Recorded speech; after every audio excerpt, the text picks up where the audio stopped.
Olá, irmãos, graça e paz. Bom dia você que está nos acompanhando. Esta programação é o nosso devocional diário. Chegamos a mais um dia, mais um capítulo aí do livro de Números. Estamos meditando pela graça de Deus em mais esse livro da Bíblia e temos aprendido tanto, né?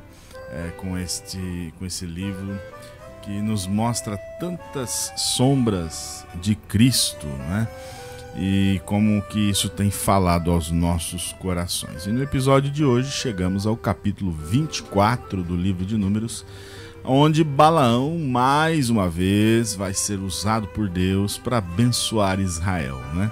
Ele lembra que de ontem ele havia sido chamado por Balaque para amaldiçoar, e cada vez que abria sua boca apenas conseguia abençoar, não é? Mas dessa vez suas palavras vão além do tempo presente, né? Ele começa a profetizar a vinda de uma estrela que sairá de Jacó, um cetro que se levantará de Judá. E é um dos textos mais claros do Antigo Testamento que apontam para o Messias, para Jesus Cristo. Vamos ler? Eu quero ler Números 24, a partir do versículo 15, que é a profecia propriamente dita, né? Nos primeiros 14 versículos, Balaque chama ele novamente para uma terceira tentativa e ele começa a abençoar. Balaque fica indignado e diz: olha, eu te contratei, né? Eu te chamei para você amaldiçoá-los e você não está fazendo isso. Então Balaão, vem aqui que eu vou te mostrar o que vai acontecer com Israel, com o seu povo, né, o que eles vão fazer, né? E aí ele começa então esse vislumbre a partir do versículo 15 acerca da vinda do Messias. Olha que coisa maravilhosa. Versículo 15: Então Balaão proferiu sua palavra e disse: palavra de Balaão, filho de Beor, palavra do homem de olhos abertos, palavra daquele que ouve os ditos de Deus e tem o conhecimento do Altíssimo, daquele que tem a visão do Todo-Poderoso e prostra-se, porém, de olhos abertos. Eu vejo, porém não agora. Eu o contemplo, mas não de perto. Uma estrela procederá de Jacó. De Israel subirá um cetro que ferirá as têmporas de Moabe e destruirá todos os filhos de Sete. Edom será uma propriedade, Seir, que é inimigo dele, também será uma propriedade, mas Israel fará proezas. De Jacó sairá o dominador, ele exterminará os que restam das cidades. Balaão viu Amaleque, proferiu a sua palavra e disse: Amaleque é o primeiro das nações, porém o seu fim será destruição. Viu os queneneus, proferiu a sua palavra e disse: a sua habitação está segura, e você pôs o seu nicho na rocha. Todavia o queneu será consumido até que Assur leve você cativo. Balaão proferiu ainda a sua palavra e disse: ai, quem viverá quando Deus fizer isso? Homens virão da costa de Quitim em seus navios, afligirão Assur e Éber, e também eles mesmos perecerão. Depois Balaão se levantou e voltou para a sua terra. Também Balaque se foi pelo seu caminho.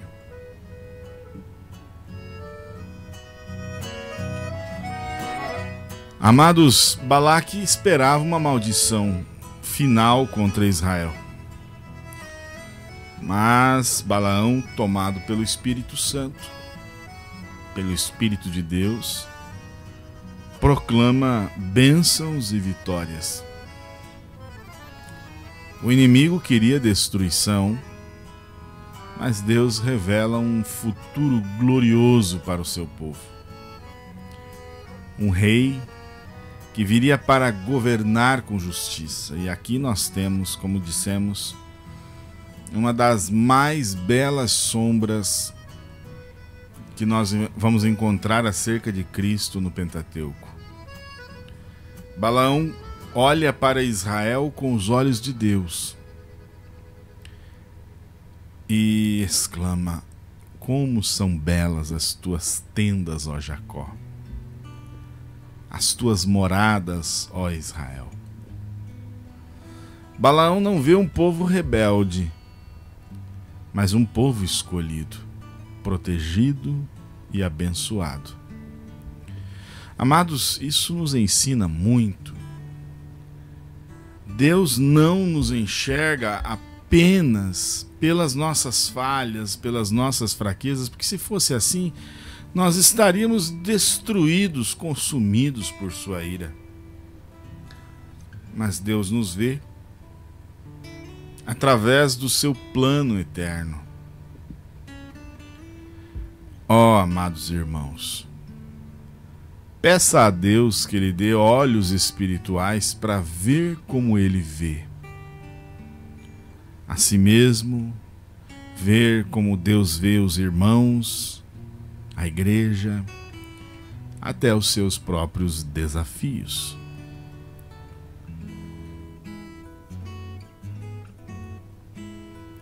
A promessa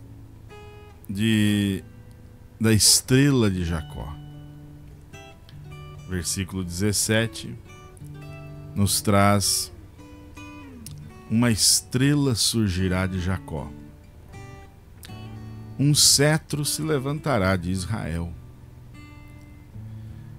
A estrela, é claro, ambos os símbolos estão falando de Cristo, mas a estrela aqui representa luz, guia, esperança. Já o cetro, por sua vez, representa governo, autoridade, vitória. É claro, uma profecia direta acerca da vinda de Cristo, que é o Rei dos Reis, o Senhor dos Senhores. Amados, em tempos de trevas, de dificuldades, olhe para a estrela da manhã. Olhe para Cristo Jesus, que vai governar com justiça e traz esperança eterna. Esse capítulo também fala sobre a vitória final sobre os inimigos, pois Balaão anuncia a derrota dos povos que se levantariam contra Israel. É claro que isso aponta para o triunfo final de Cristo sobre todo inimigo. A vitória do Messias não é apenas militar ou política, mas é cósmica, é espiritual. Ele assumirá o governo eterno. Amados, creia que nenhuma força das trevas pode resistir ao governo de Cristo na sua vida. Porque nós já falamos sobre a teologia do reino, né? A igreja vive sob a influência do reino de Deus e, portanto, estamos sob o governo de Cristo. E uma vez que Cristo nos governa, nenhuma força maligna tem poder sobre nós. Isso é maravilhoso. Isso nos encoraja a lutar com vigor, com ânimo, não é? Com força, não a nossa força, mas a força dele. Aqui a gente consegue notar nesse capítulo, né, a tipologia de Cristo, a profecia acerca de Cristo. E ele menciona a estrela, né? Eu quero voltar um pouquinho nesses dois símbolos, né? A estrela, o cetro e por fim a vitória final. Jesus é chamado de a brilhante estrela da manhã, lá em Apocalipse capítulo 22, versículo 16. Cristo é o Rei eterno e, portanto, esse cetro está apontando para Cristo, né? Com domínio justo. A gente vai encontrar esse texto em Hebreus capítulo 1, versículo 8. Mas a respeito do Filho diz: o teu trono, ó Deus, subsiste para todo sempre. Cetro de equidade é o cetro do teu reino. Nós vemos que ali onde Balaão fala sobre os povos inimigos derrotados, né? Nós vemos em Cristo uma vitória definitivamente contra o pecado, contra a morte e contra Satanás. Na carta aos Coríntios, a primeira carta de Paulo aos Coríntios, né? Ele diz assim: mas graças a Deus que nos dá a vitória por meio de nosso Senhor Jesus Cristo. A vitória nos foi concedida. Então, podemos concluir, mediante o que temos aprendido, que Deus transforma, sim, maldição em bênção e revela o seu plano eterno também. E que coisa maravilhosa é fazer parte desse processo, do propósito de Deus, né, do plano eterno de Deus, nós estarmos incluídos nesse plano. Isso é maravilhoso. Então vimos que a estrela e o cetro estão apontando para Jesus, o Messias prometido, e que em Cristo temos luz, governo justo e vitória fiel. Então, amigos, irmãos, irmãs, ao redor da nossa nação, quiçá em outros países que estejam acompanhando, confie em Deus. A promessa de Deus, ela é maior do que a oposição do inimigo. A promessa de Deus é sempre maior. Espere.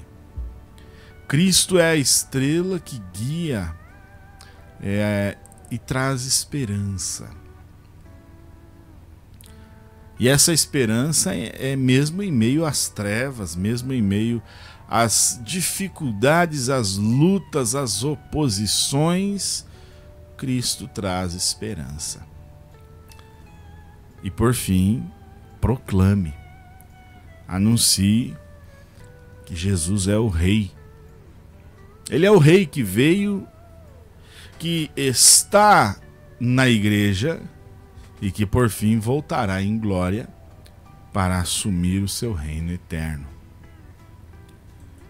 A igreja vive hoje já sob a influência do reino.